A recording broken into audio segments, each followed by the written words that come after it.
আবারও নাবালিকা অপহরণের অভিযোগ আমতলী থানার অন্তর্গত রানীর খামার এলাকায়।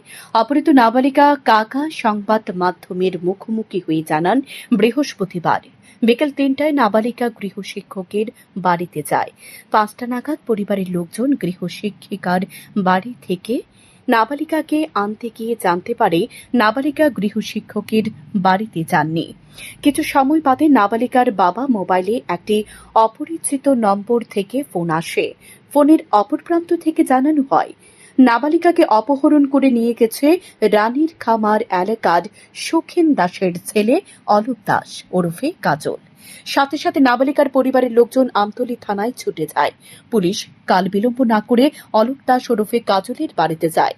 সেখানে গিয়ে পুলিশ কাজল ও নাবালিকাকে না পেয়ে পরিবারের লোকজনদের জানিয়ে আসে শুক্রবার সকালের মধ্যে যেন নাবালিকাকে পরিবারের কাছে ফিরিয়ে দেওয়া হয়।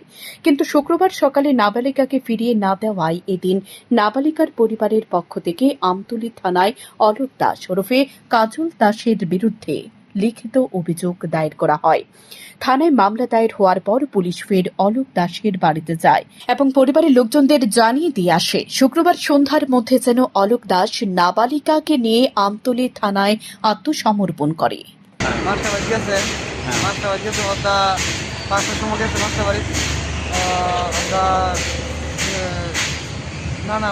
বাজছে 3টার সময়, ঠিক আছে। তো আমরা 5টার সময় আননের সময় আর কি।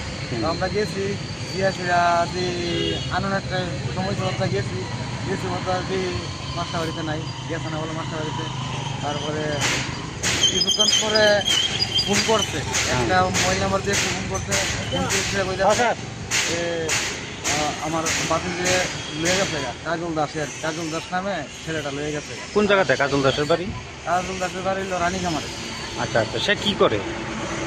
বর্তমানে মাসির বাড়ি থাকে, আমার গাছ টাছ কাজে ট্যাবলেটের বাড়ি।